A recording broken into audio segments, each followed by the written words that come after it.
Warahmatullahi wabarakatuh. Salam sejahtera untuk kita semua. Bagaimana kabar Bapak Ibu para PNS, P3K, TNI, Polri maupun para pensiunan ya. Semoga dalam keadaan sehat walafiat, tetap semangat di dalam menjalankan aktivitasnya dan semoga Bapak Ibu selalu sukses. Ada informasi untuk para pensiunan ya. Ini ada upaya pemerintah ya untuk mengubah skema pensiun dari pembayaran gaji per bulan menjadi pesangon ya, yang sekaligus bisa mendapatkan perkiraan minimal 1 miliar ya. Namun ini sedang dikaji dan diupayakan ya agar bisa diubah skemanya. Untuk itu mari kita simak informasi selengkapnya agar Bapak Ibu bisa mendapatkan informasi yang selengkapnya ya. Dan salam jumpa kembali dengan saya dari channel Up to Date Mas Guru yang akan menyampaikan informasi-informasi seputaran ASN maupun pensiunan untuk kesejahteraan ya. Mari kita simak bersama. Silakan Bapak Ibu untuk memberikan subscribe, like, isi komentarnya terlebih dahulu. Kita simak bersama info selengkapnya. Dan sejak mereka dilantik menjadi PNS sampai nanti pensiun, apakah itu cukup kemudian untuk menjadi dana pensiun seluruhnya? Seperti itu. Ya, jadi kita pahami dulu apa yang dimaksud dengan PSYugo gitu kan. PSYugo atau sering disingkat sebagai PEGO ya. PEGO itu merupakan suatu metode ya, suatu metode di mana manfaat pensiun yang jatuh tempo pada periode tertentu itu cukup banyak dibiayai dari dana yang disediakan untuk pembiayaan program tersebut ya, misalnya dari iuran atau pajak ya, atau anggaran pemerintah apabila pemerintah bertindak sebagai pemberi kerja seperti PNS ini. Jadi program program pensiun PNS yang ada pada saat ini itu memang menggunakan metode pembiayaan PSYugo atau PEGO tadi. Dan ini memang ada beberapa keuntungan dari PEGO ini ya, dan tentu ada konsekuensi lain gitu kan. Sementara kalau metode full funding ya, yang kemungkinan akan ditawarkan untuk menggantikan PEGO tadi, itu adalah suatu metode pembiayaan pensiun di mana besarnya dana yang dibutuhkan untuk pembayaran pensiun itu dipenuhi dengan cara diangsur bersama-sama melalui iuran antara peserta, dalam hal ini PNS aktif dan pemerintah sebagai pemberi kerja. Jadi ada keterkaitan dengan PNS aktif yang masih bekerja ya, dengan nanti pensiun diberikan kepada PNS yang sudah tidak aktif atau yang sudah pensiun. Jadi itu perbedaan utama dari PEGO dengan full funding ini. Masing-masing ada konsekuensinya, begitu Mas Dina. Baik, kalau menurut Pak Didik, lebih baik mana? Apakah kemudian dengan skema yang ditawarkan Kementerian Keuangan ini akan menjadi lebih baik daripada skema yang sudah ada selama ini? Kalau pertanyaannya lebih baik atau tidak lebih baik itu dari perspektif mana dulu gitu kan ya. Jadi kalau kita melihat isu dari pengelolaan pensiun PNS itu terutama ya, kalau saya lihat ya sebagai pengamat kebijakan publik, itu terutama karena pemerintah merasa semakin lama semakin berat beban yang dipikulnya gitu kan. Jadi anggaran untuk membayar atau memberikan pembiayaan pensiun ini ya kepada penerima manfaat itu semakin berat. Itu yang kemudian pemerintah kalau sebelumnya dengan PSYugo tadi ya, PEGO itu PEGO itu memang konsepnya adalah mengandalkan kemampuan pemerintah gitu kan, dalam mengumpulkan penerimaan terutama sumber-sumber pembiayaan ya, misalnya pajak ya.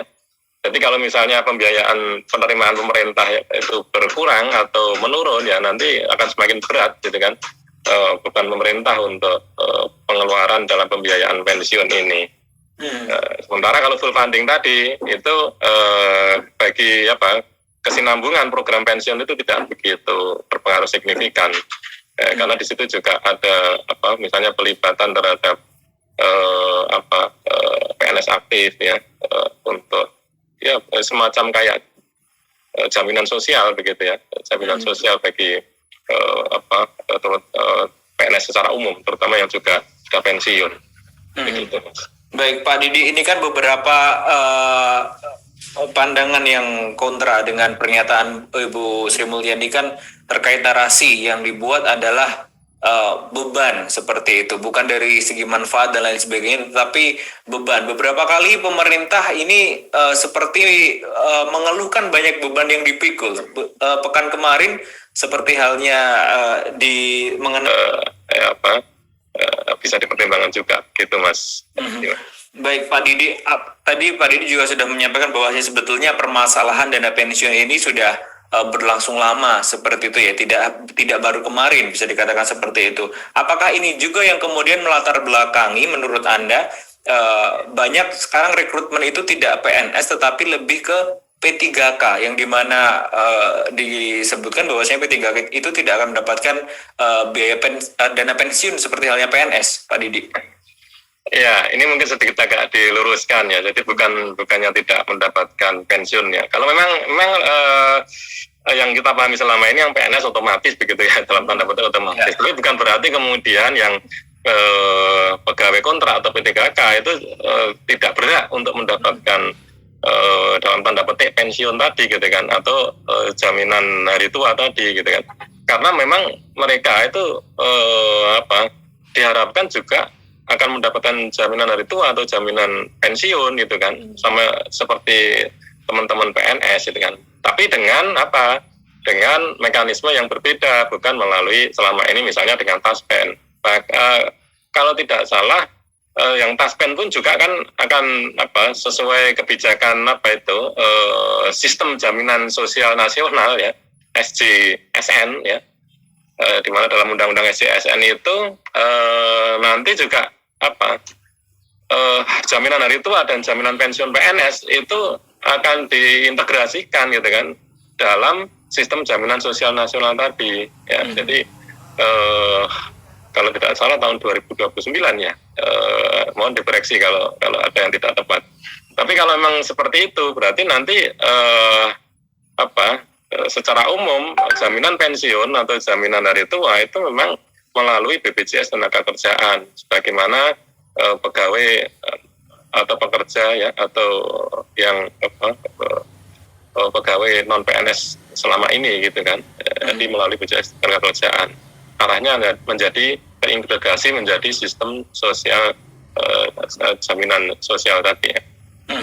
Baik, kemudian ketika Ibu Sri Mulyani menyampaikan ya, itu tadi Pak yang melatar belakangi, kemudian juga menawarkan skema, apakah menurut Anda dengan skema yang ditawarkan kemudian bisa dijalankan dengan baik, ini bisa merampungkan persoalan dana pensiun yang sudah bertahun-tahun ini?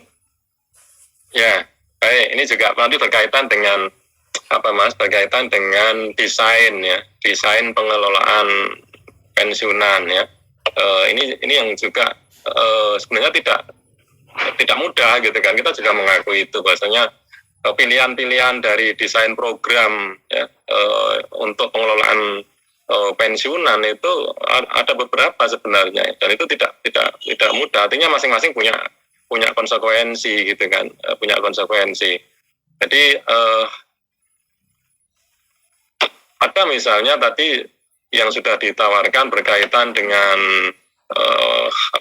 desain PEGU tadi ya, pembiayaan melalui PSYuku, kemudian digantikan menjadi full funding misalnya, atau nanti berkaitan juga dengan desain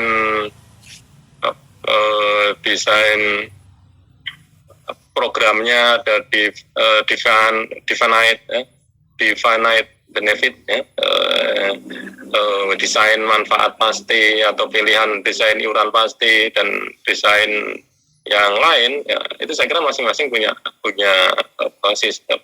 karakteristik yang berbeda-beda. Jadi ya demikian ya Bapak Ibu, upaya pemerintah ya dalam hal ini Menteri Keuangan yang mewacanakan ya untuk mengubah skema pensiunan dari PSYuku menjadi fully funded ya, yang dimana nanti akan lebih sejahtera para pensiunan, dan pemerintah juga lebih ringan ya dari segi APBN-nya.